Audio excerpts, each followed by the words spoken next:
magbibigay pa ng anumang impormasyon o update ang pambansang pulisya kaugnay ng isinasagawang investigasyon sa mahigit 1 toneladang shabu sa Batangas.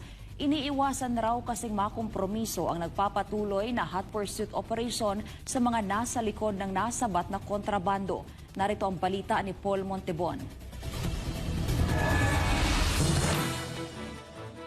Nagpaliwanag ang PNP kung bakit tila wala munang mapipiga ang publiko kaugnay sa mahalagang impormasyon na hawak nila kasunod ng pagkakasabat ng malaking bulto ng iligal na droga sa Batangas nitong nakaraang linggo.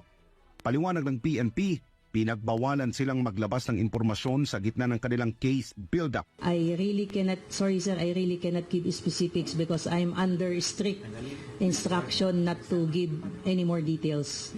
Yan na rin po ang utos po kasi ng mga prosecutor for us to refrain from giving too much information so as not to, again, compromise the ongoing case build-up.